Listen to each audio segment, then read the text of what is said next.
વડોદરાના ફતેગંજ બ્રિજ પર બ્રેક નહીં લાગતા મહારાજ જતી બસે અનેક વાહનોને અડફેટે લીધા ટ્રાફિક જામ। વડોદરા શહેરના ફતેગંજ બ્રિજ પર આજે એક પછી એક અકસ્માતોની ઘટના સર્જાતા ભારે અફરાતફરીનો માહોલ સર્જાયો હતો। અમદાવાદથી મહારાષ્ટ્ર તરફ જઈ રહેલી બસના બ્રેક યોગ્ય રીતે કામ ન કરતા બસે આગળ ચાલી રહેલી 3થી વધુ વાહનોને પાછળથી ટક્કર મારી દીધી હતી।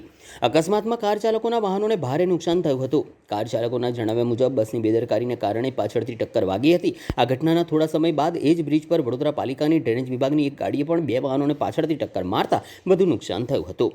સળંગ બનેલી બંને ઘટનાઓના કારણે ફતેગંજ બ્રિજ પર ટ્રાફિક જામના દ્રશ્યો સર્જાયા હતા। આ ઘટનાને પગલે વાહનોની લાંબી કતારો લાગી ગઈ હતી અને વાહન ચાલકોને ભારે હાલાકીનો સામનો કરવો પડ્યો હતો।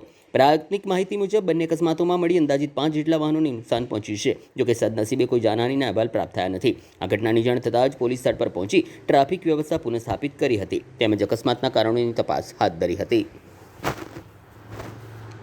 ડ્રાઈવરનું કહેવું એવું છે કે બ્રેક નથી લાગતી, તો મારું કહેવું એવું જ છે બ્રેક ન લાગતી હોય તો ગાડી શું કામને ચલાવવી જોઈએ।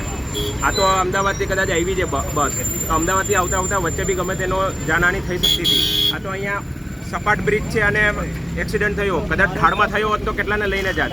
આ જોવા જેવું છે એમને કે ભાઈ ગાડી ચલાવી ન જોઈતી હતી, પહેલાં બ્રેક નથી ચાલતી તો ખોટે ખોટા બહાના કાઢે છે।